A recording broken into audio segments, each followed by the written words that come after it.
My name is Linky Trott and I head up the employment team at Edwin Coe. We act for both employers and employees in a broad range of sectors, including professional services, advertising, manufacturing, hospitality, care and retail companies. Today I'm going to discuss the case of the Harpur Trust and Brazel, which gave some guidance on the calculation of holiday pay.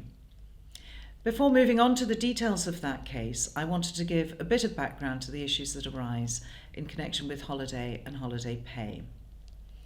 As I'm sure everyone knows, employees are entitled to a minimum period of holiday of 5.6 weeks a year. This is a right contained in the Working Time Regulations 1998.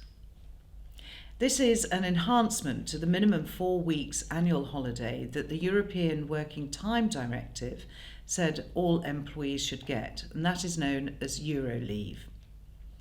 When an employee goes on holiday, they are entitled to be paid. Under the Working Time Regulations, an employee is entitled to be paid a week's pay for a week's leave. And a week's pay is calculated in accordance with the principles set out in the Employment Rights Act 1996.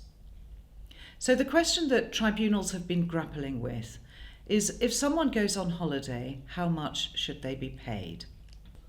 You would have thought it was quite straightforward, but I'm afraid lawyers and legislators have made it fiendishly complicated.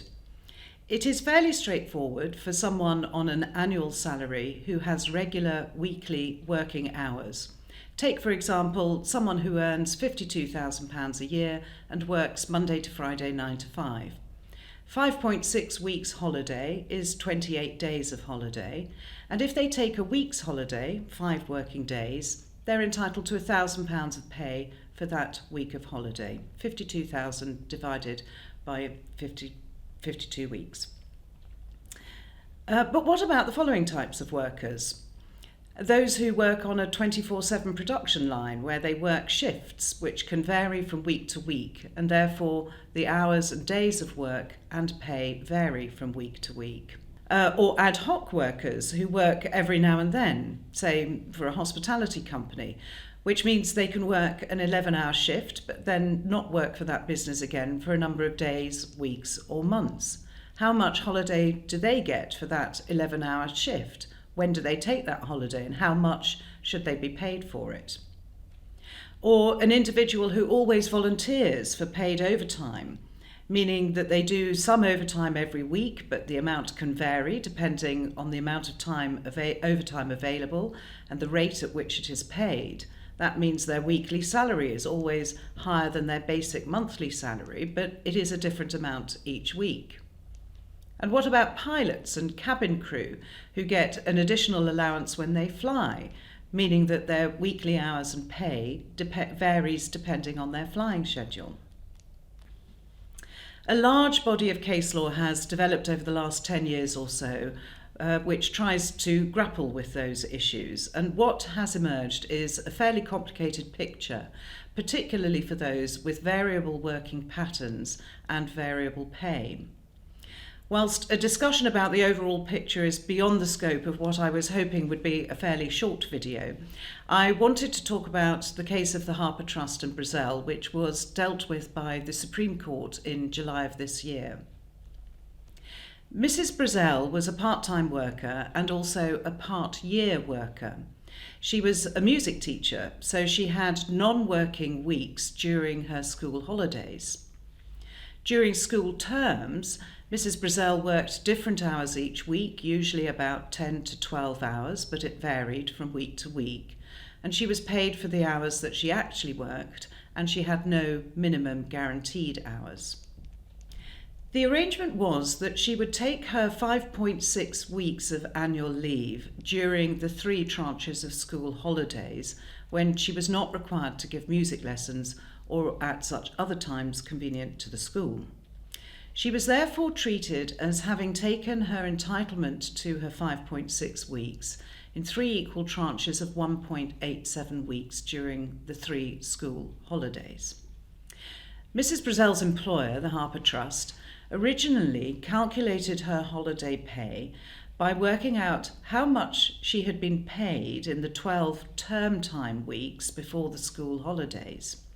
Those 12 weeks were taken because 12 weeks was the relevant reference period that applied at the time of her employment when calculating a week's pay. It's now changed to 52 weeks, but for the purposes of this case, it was 12 weeks. So, taking the 12-week reference period, her employer totted up the 12 weeks term time earnings and then divided that figure by 12 to get a weekly pay figure. Mrs. Brazel was then paid 1/3 of that, 1.87 weeks, during one of the 3 school holidays. This method of calculation is referred to as the calendar week method. However, in September 2011, her employer amended the way that it calculated her holiday pay by calculating 12.07% of her hours worked in the term immediately prior to the school holiday and paying her hourly rate for those number of hours. The basis for using the 12.07% is that if you subtract the 5.6 weeks of holiday a year from 52 weeks, you get 46.4 weeks. And take it from me, 5.6 weeks is 12.07% of the 46.4 working weeks in a year. This is known as the percentage method. And the percentage method was recommended by ACAS in their holiday pay guide in respect of casual workers or those with variable hours, and it was described as being the easiest approach where there are variable working patterns. So what difference did this make for Mrs. Brazel? If we look at how these different approaches impacted her holiday pay for the school holidays following the spring term, the results are as follows. Under the calendar week method, the spring term in 2012 was only 10 weeks, so 2 additional weeks were taken from the prior term, which would be included to make up the full 12-week reference period, which is now 52 weeks. Mrs. Brazel's total hours worked during that 12-week period were 149.5 hours. If you multiply those hours by her hourly rate of £29.50, she was paid a total sum of £4,410.25 for that 12-week period. So if we divide that by 12 to work out the weekly average, that resulted in a week's holiday pay of £367.52. This weekly sum was then multiplied by 1.87, which gave a total sum of £687.26 to be paid to her for her 1/3 of her annual holiday entitlement during that school holiday. Turning now to the percentage method, over the spring term there were in fact 10 weeks, and under the percentage method you just take that 10-week reference period rather than taking the additional 2 weeks from the autumn term as you do under the calendar week method. Mrs. Brazel worked 127 hours over that 10-week period. So if we take 127 hours and multiply it by 12.07%, we get 15.33 hours. And this was multiplied by Mrs. Brazel's hourly rate of £29.50, resulting in a sum of £452.20. It was that sum that was then multiplied by 1.87 to calculate her entitlement to her 1/3 entitlement to her holiday. The difference in the calculations amounts to £235.06. That was effectively a shortfall. Mrs. Brazel brought claims for unlawful deduction of wages in respect of her holiday and the change in the way the pay had been calculated. The Supreme Court agreed with Mrs. Brazel. It should be calculated by reference to the calendar week method, not the percentage method. It said that the annual leave does not accrue based on hours work, and it rejected the percentage method. The Supreme Court held that holiday entitlement for a worker on a permanent contract throughout the holiday year is 5.6 weeks, even if the worker does not work every week of the holiday year. So what does this mean? Well, firstly, it does away with the idea of calculating holiday entitlement and pay by reference to the 12.07% percentage method. This makes it difficult to calculate holiday for the casual ad hoc worker that I mentioned earlier who works for a hospitality or events company for an 11-hour shift and then may not work again for a number of days or weeks. Traditionally, those employers were paid holiday by reference to that 12.07% of the hours worked multiplied by their hourly rate. And this is no longer permissible if there's an underlying permanent contract.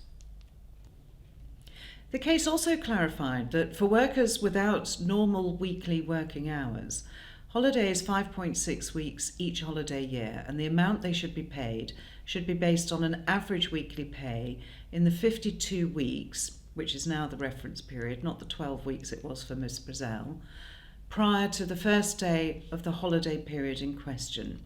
If the worker has been employed for less than 52 weeks, then the reference period is the number of complete weeks the worker has been employed.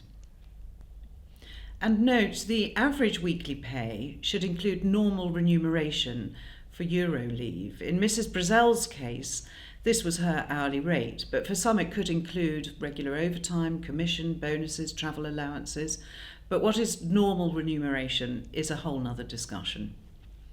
In calculating average weekly pay, if there are weeks during that 52-week reference period in which nothing was payable because they didn't work, then those weeks are excluded and earlier weeks are brought in to make up the 52 weeks of work. The period employers should look back to get to that 52 weeks is capped at a total of 104 weeks.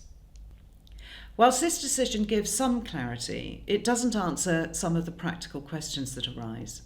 For example, the reference period is 52 weeks, but it can be up to 104 weeks, and that can be difficult and complicated to calculate in practice for hard-pressed HR teams with many demands on their time, working out which weeks count, which weeks do not count, how much was paid as part of normal remuneration during each of those working weeks. As ever, the employment team is very happy to discuss holiday pay entitlements for anyone struggling to understand what needs to be included and how to calculate it.